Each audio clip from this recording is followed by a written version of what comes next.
Olá, gente! Tudo bem com vocês? Eu sou a Alice e eu vim gravar mais uma palavra aqui pra vocês no YouTube. Eu espero que todos vocês estejam bem. E eu agradeço a todos que têm paciência comigo, né? Porque eu sempre tô sumindo. E eu tenho desanimado muito de gravar os vídeos aqui no YouTube, mas eu creio que esse canal tem um grande propósito. Então, eu vou continuar. E, enfim, gente, essa palavra eu já tinha escrito ela já tem algum tempo.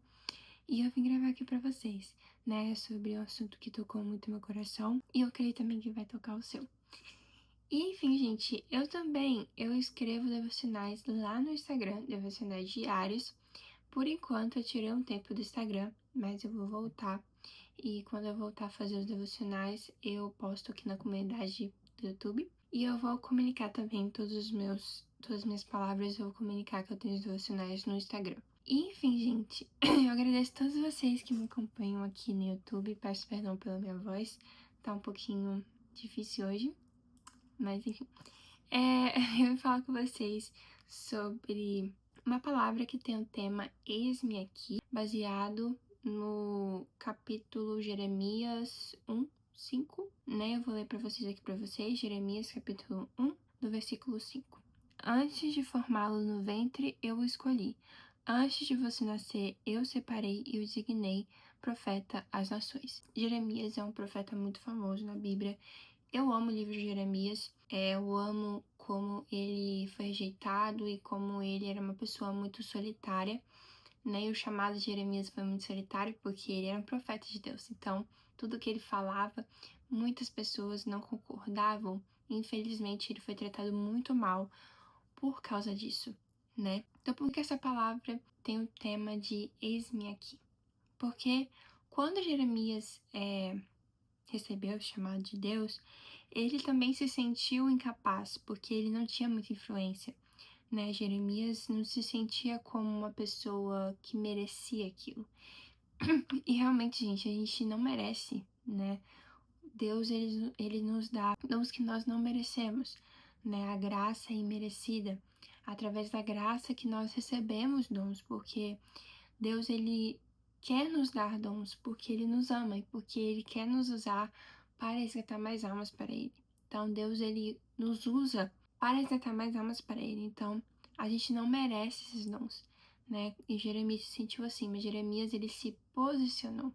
Jeremias, ele deixou os seus sentimentos de lado e deixou que Deus guiasse ele e capacitasse ele para ser aquele povo, né? Precisamos dar o primeiro passo para viver o chamado que Deus tem na nossa vida. Como eu disse, Jeremias, ele deu o primeiro passo para viver aquilo que Deus tinha para ele. O primeiro passo dele foi a fé. A gente tem que dar passo de fé, a gente tem que nos posicionar e deixar que Deus nos guie nos próximos passos. Pergunta: o que está te impedindo de você dar o primeiro passo? Né? Muitas coisas podem nos impedir de dar o primeiro passo. Primeiro, a incapacidade, né? Nos sentimos incapazes e realmente nós somos incapazes. Mas quem nos chamou é capaz? Quem nos chamou é capaz de cumprir aquilo que nós achamos que não é possível, né? Então a gente tem que confiar naquele que é capaz e não em nós mesmos. Mas Deus é capaz. Ele te capacita para cumprir o chamado que ele escolheu para você. Ele escolheu, né? Não foi algo que você escolheu, foi ele que escolheu. Então Deus tem a responsabilidade de nos capacitar, né? Nós fazemos a nossa responsabilidade e ele faz o impossível por nós. Porque Deus, ele nos ama e ele quer que a gente cumpra aquilo que ele escolheu pra gente, desde o ventre da nossa mãe, né? Para curar pessoas, né? Deus, ele quer te usar para curar pessoas através das suas feridas, através de traumas que você teve ou tem, né? Porque Deus, ele quer resgatar pessoas para ele. Ele quer que pessoas se arrependam.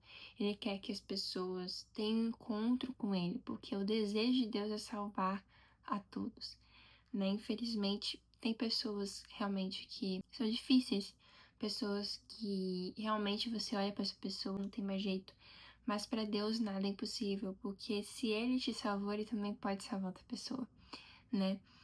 Deus, todos nós não merecíamos a graça de Deus, a gente não merece, né? Então, por que a gente fala que outra pessoa não merece, sendo que a gente também não merecia, né? Ele quer curar pessoas através de suas feridas. Mesmo que não faça sentido agora, mas no futuro fará. Cada processo é cheio do amor de Deus, né? Então, muitas vezes, quando nós recebemos um chamado de Deus, não faz sentido no momento, né? Não faz sentido.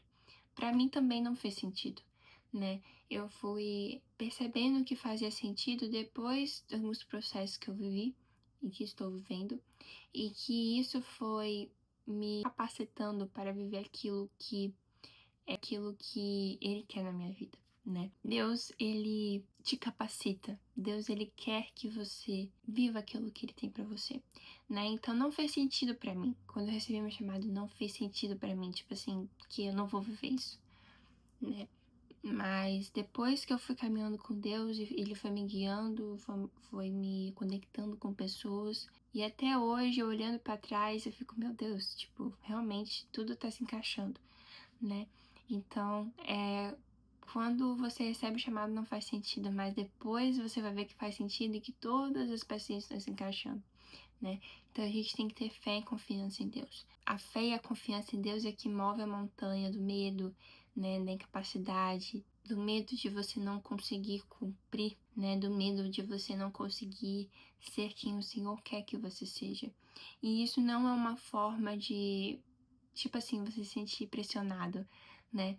Deus, ele não quer que você se sinta pressionado, ele quer que você se sinta, ele quer que você tenha fé, ele quer que você se sinta amado por ele, né? Porque servir a Deus é um privilégio, servir quem te salvou é um privilégio, né?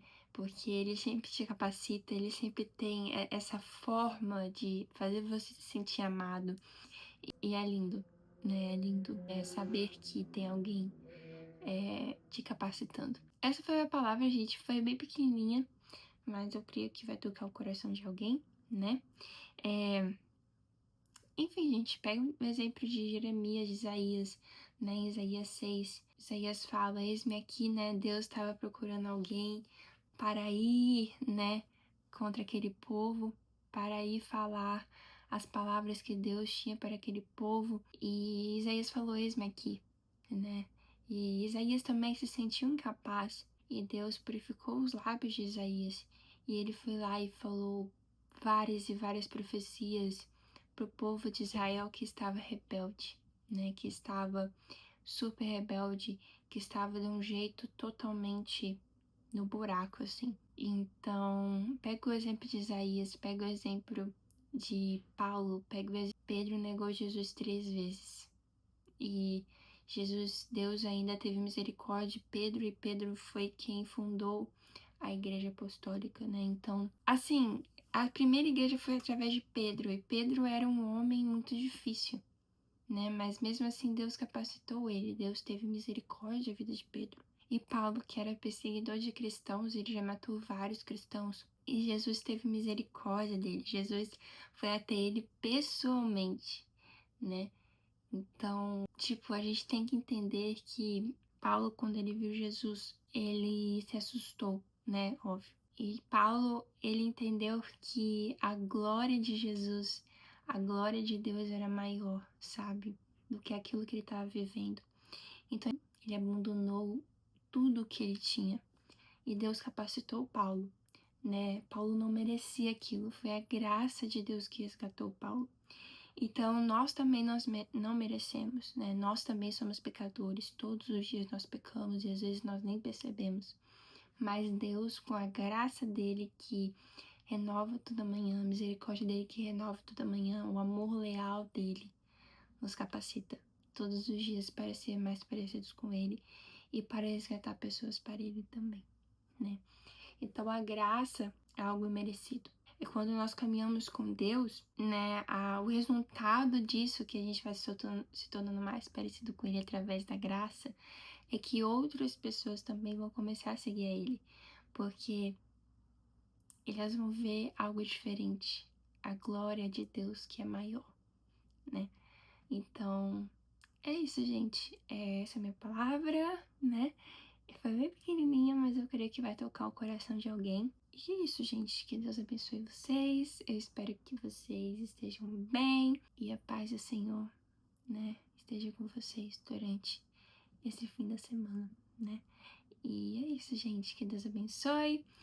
Se você quiser também me seguir lá no Instagram para ver os devocionais, eu também vou colocar o outro Instagram do devocional lá no meu bio do YouTube.